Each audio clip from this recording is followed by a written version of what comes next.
सारे भाई ना भाई मेरी राम राम। मैं इस टाइम गुआना हूँ और हमारे साथ हमारे मैम हैं। नमस्कार मैम। हाँ नमस्कार जी। मैम कैसे हैं आप? बहुत बढ़िया। मैम अभी इलेक्शन की आपने शुरुआत करी दी है।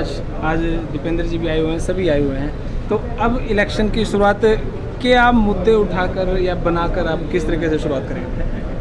देखिए, जो बड़ौदा का उपचुनाव है पारंपरिक तौर पर कांग्रेस पार्टी की सीट ये रही। आदरणीय श्री कृष्ण हुड्डा जी जो हमारे बहुत ही वरिष्ठ साथी थे, उनके देहांत के बाद ही खाली हुई है जी। और अब कहीं कहीं नज़र आ रहा है, सुनने में आ रहा है कि बीजेपी के लोगों ने आना शुरू किया है जी। या बीजेपी की सरकार के कुछ मंत्री भी हलचल कर रहे हैं काफ़ी दिनों से। मैं उनसे यही पूछना चाहती हूँ कि उससे पहले 6 साल तक कभी भी उन्होंने बड़ौदा में यहाँ पर आने का कष्ट नहीं किया, कोई विकास के कार्य नहीं किए। हम लोग ये मांग उठाते रहे कि बीपीएस यूनिवर्सिटी में जो हमारा महिला मेडिकल कॉलेज है उसमें शॉर्टेज ऑफ डॉक्टर है, काफ़ी सारी दिक्कतें हैं, या जो एजुकेशन इंस्टीट्यूट्स हैं उनमें काफ़ी ज़्यादा दिक्कत है। रोड्स इंफ्रास्ट्रक्चर की बात थी, रेलवे कोच फैक्ट्री जो यहाँ आ गई थी सरकार की गलत नीतियों की वजह से वो वापस चली गई और इन्होंने कभी उस चीज़ पर ध्यान नहीं दिया। ये कहा था 5-5 करोड़ रुपया हम विधायक निधि कोष पर देंगे। हमें अच्छे से याद है कि 2 करोड़ अलग और 5 करोड़ आदरणीय श्री कृष्ण हुड्डा जी ने, जगबीर मलिक जी ने, हम सब ने इकट्ठा दिया था। एक चवन्नी की ग्रांट इस सरकार ने नहीं दी क्योंकि ये कांग्रेस की सीट थी। इन्होंने कहने को तो सबका साथ सबका विकास का नारा देते रहे, लेकिन ये क्षेत्र पूरी तरह से अनदेखी का शिकार रहा। तो आने वाला जो उपचुनाव है, यहाँ की जनता बहुत ही समझदार है। आदरणीय चौधरी भूपेंद्र सिंह हुड्डा जी का ये अपना क्षेत्र है, भाई दीपेंद्र हुड्डा जी का ये क्षेत्र है। ये कांग्रेस पार्टी का और हुड्डा साहब का एक परिवार है। और क्योंकि आज उपचुनाव यहाँ पर आया है, पहले भी लोगों ने 5 साल के लिए कांग्रेस पार्टी को ये सीट ऑलरेडी दी थी, तो अब उम्मीद करते हैं आज जैसे हमारे सभी साथी विधायकगण यहाँ पर आए और प्रेस कॉन्फ्रेंस भी की है मीडिया के बंधुओं से भी, और गांव में भी आवाज़ आ रही है कि जब बीजेपी ने कहने का कुछ और करने का कुछ है तो आने वाले चुनाव में सभी लोग जो हैं कांग्रेस पार्टी को ही वोट करके यहाँ से कांग्रेस पार्टी के प्रत्याशी को जिताने का काम करेंगे। मैंने ये बात धनखड़ जी से भी पूछी थी जी, आपने किया नहीं काम। उन्होंने ये कहा था भाई जब कोई आएगा ही नहीं तो हम कैसे करेंगे।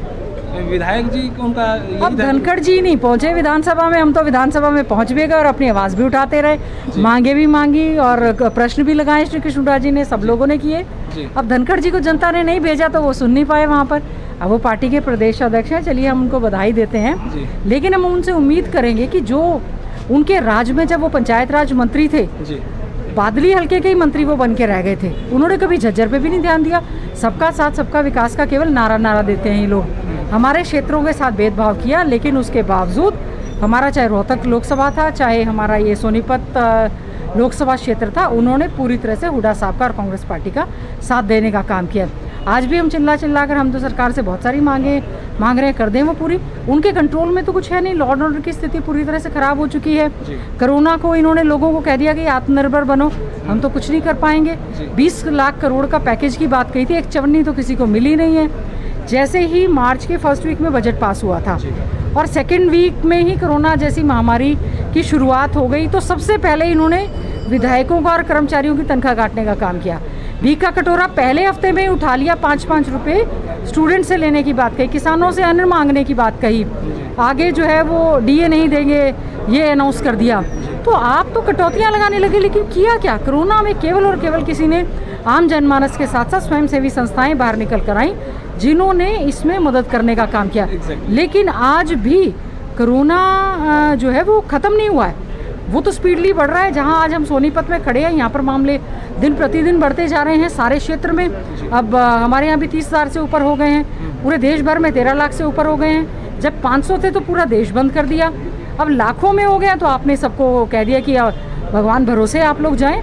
तो इन सब सारी चीज़ों का जवाब जो है, जैसे छोटी से छोटी CHC PSC हॉस्पिटल से लेके स्कूल कॉलेज यूनिवर्सिटी, एक भी चीज़ ये गिनवा दें कि इन्होंने बड़ौदा क्षेत्र में कोई भी कार्य किया हो, तो जनता जो है वो दूध का दूध और पानी का पानी। इन्होंने अगर कोई काम किया है, लोकतंत्र की हत्या करने का काम किया है, चुनी हुई सरकारों को छेड़छाड़ उनके साथ करने का काम किया है, उन्होंने जो है अगर कुछ काम किया है तो भाईचारे को ख़राब करने का काम किया है, जो माहौल प्रदेश में आज बना है, तो भारतीय जनता पार्टी पूरी तरह से एक फेल सरकार साबित हो रही है। खासतौर से इस टेन्योर में तो बिल्कुल ही कॉन्स्टिट्यूशन की धज्जियां जो है उड़ाने का काम बीजेपी की सरकार ने किया है। सारी जनता जो है समझ रही है कि लोकतंत्र की परिभाषा government of the people, by the people, for the people है। ये केवल और केवल अपने लिए सोचते हैं, अपने काम करते हैं, अपने सेलिब्रेशन मोड में चल रहे हैं। इनको दुनिया से कुछ लेना देना नहीं है।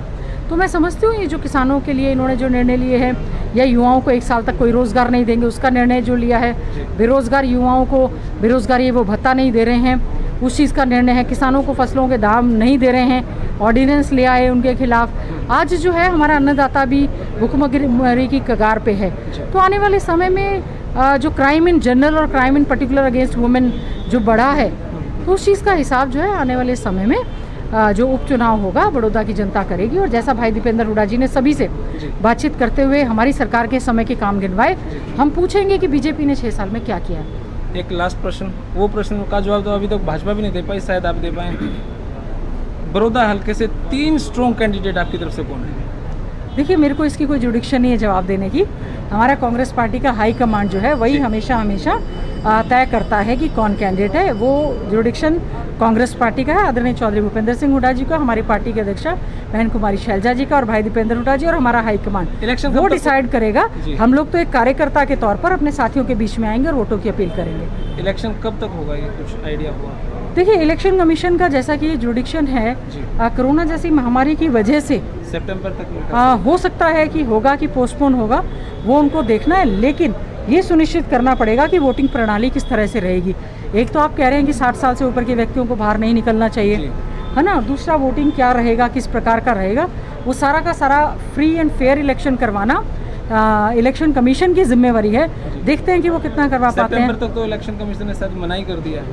देखिए, वैसे तो कुछ लोकसभा के और विधानसभाओं के उपचुनाव होना एज पर रूल लाजमी है, लेकिन कोरोना जैसी वैश्विक महामारी की वजह से हो सकता है स्पेशल किसी सर्कमस्टांसिस के तहत जो भी डेट्स हैं वो इलेक्शन कमीशन अपने हिसाब से तय करेगा। Thank you. धन्यवाद। तो ये थे हमारे साथ गीता बुकल मैम, और बड़ा स्ट्रॉन्ग हर टॉपिक पे ज़बरदस्त पकड़। अब आम जनता क्या सोचेगी देखते हैं, तब तक के लिए धन्यवाद। जय हिंद, भारत माता की जय।